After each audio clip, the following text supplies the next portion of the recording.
महाराष्ट्र ही संतांची भूमी असून संतांनी मानवी जीवन सत्कारणी लावण्यासाठी आपले आयुष्य समर्पित केले आहे. समाजाला आध्यात्मिक विचारांचा वारसा मिळणे गरजेचे असून त्यातूनच जीवन सार्थकी लाभू शकते. आजच्या युवा पिढीने संत सावता महाराजांचे विचार आत्मसात करावेत, असे प्रतिपादन आमदार संग्राम जगताप यांनी केले. माळीवाडा येथे श्री संत सावता महाराज पुण्यतिथीनिमित्त उत्सव समितीच्या वतीने आयोजित 20व्या अखंड हरिनाम सप्ताहाचे उद्घाटन आमदार संग्राम जगताप यांच्या हस्ते झाले. या सप्ताहाच्या माध्यमातून नामवंत कीर्तनकारांची सेवा आणि सामाजिक उपक्रम राबवले जात असल्याने धार्मिक वातावरण निर्मितीसोबतच समाजाला योग्य दिशा मिळत असल्याचे त्यांनी नमूद केले. या कार्यक्रमाला श्री विशाल गणेश मंदिराचे महंत संगमनाथ महाराज, देवस्थानचे अध्यक्ष अभय आगरकर, हभप विश्वनाथ अण्णा राऊत, उत्सव समिती प्रमुख छबुनाना जाधव, माजी महापौर भगवान फुलसुंदर, पंडितराव खरपुडे, किशोर डागवाले, अविनाश घुले, दत्ता जाधव, मंगलताई लोखंडे, पुष्पाताई बोरुडे, सुरेखा कदम, हभप प्रभाताई भोंग, पुष्पा बोरुडे, विष्णू फुलसौंदर, हभप बाळकृष्ण महाराज खेसे, जालिंदर महाराज निकम, कैलास खरपुडे, सतीश डागवाले, सुभाष राऊत, बाळासाहेब पुंड, नितीन शेखर, श्रीकांत रासकर, रमेश बनकर, हर्षल म्हस्के, उदय पटवेकर, संतोष मेहत्रे, गणेश राऊत, अनिल फुलसौंदर, जालिंदर बोरुडे, विनायक आंबेकर, गणेश कोल्हे, पोपट शिंदे, नाना आरे, मंगलताई लेंडकर, शैलजा मुळे, अभिषेक खंदारे, सागर जाधव, कमलेश खरपुडे यांच्यासह विविध मान्यवर, पदाधिकारी आणि नागरिक उत्सव समिती प्रमुख छबुनाना जाधव यांनी प्रास्ताविक केले. कार्यक्रमाच्या प्रारंभी कलश, प्रतिमा, ग्रंथवीणा आणि तुळशीचे विधिवत पूजन करण्यात आले. याप्रसंगी उपस्थितांनी सोहळ्याच्या आयोजनाचे कौतुक केले. कार्यक्रमाचे सूत्रसंचालन अभिषेक घटमाळ यांनी केले, तर कैलास खरपुडे यांनी आभार. सप्ताह यशस्वी करण्यासाठी उत्सव समितीचे पदाधिकारी विशेष परिश्रम घेत आहेत.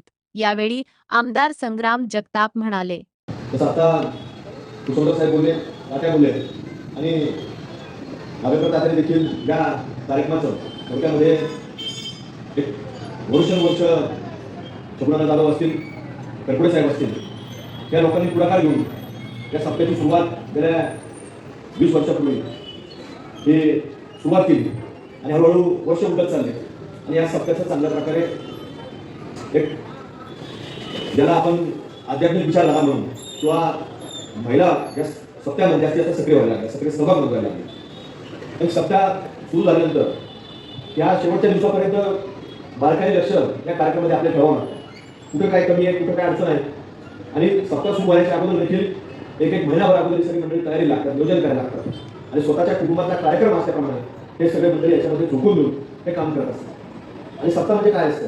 सप्ताह म्हणजे कुठेतरी एक आध्यात्मिक विचाराची, धर्माच्या विचाराची कुठेतरी दीप प्रज्वलनाच्या माध्यमातून हे प्रज्वलन करून हा सगळा विचार आपल्या समाजाच्या प्रत्येक व्यक्तीपर्यंत पोहोचण्याचं काम हे सातत्याने सुरू असतं.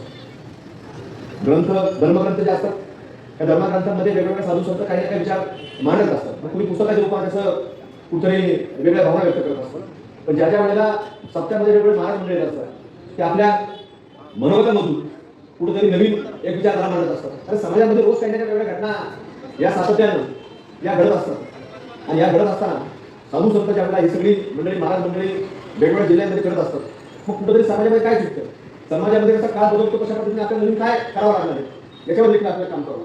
जसं आपण पाहतो भारत देश ज्यावेळेला स्वतंत्र झाला तेव्हा डॉक्टर बाबासाहेब आंबेडकरांनी घटना दिली.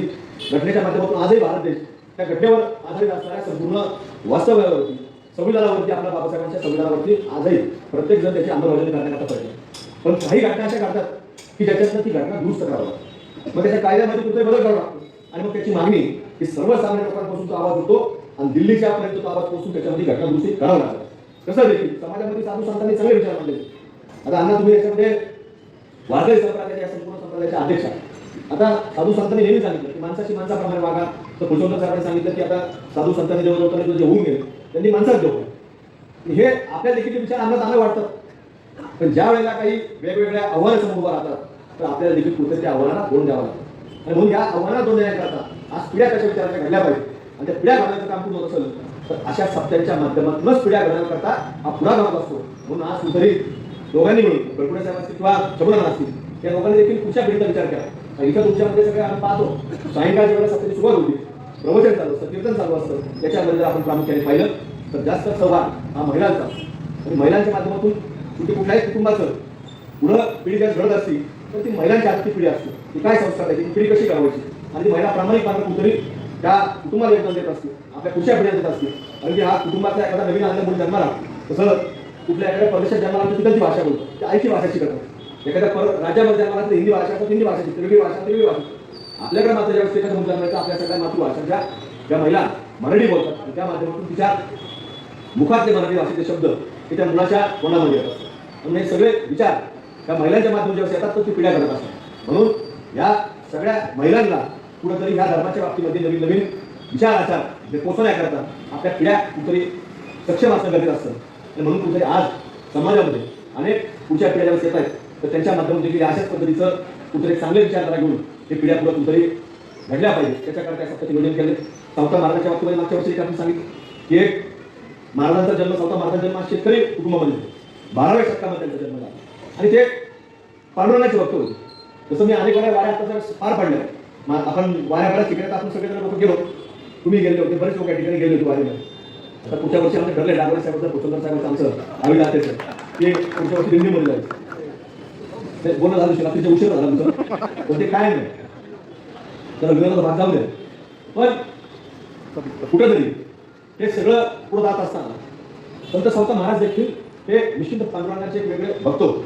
आणि ते सुद्धा पंढरपूरची वारी हे पायी करत होते. मग अशा वाऱ्यांची संस्कृती, वाऱ्यांची परंपरा ही आज नाही, जसं आम्ही अनेक वेळा सांगतो अनादी काळापासून सुरू आहे. ते कोणाला माहिती नाही, तरी बसून चालू, पण हजारो वर्षापासून ते सुरू आहे. आपल्या हिंदू धर्माचा देखील बाकीच्या धर्माचा तुम्ही अभ्यास केला तर पुन्हा तुम्ही धर्म स्थापन केलं.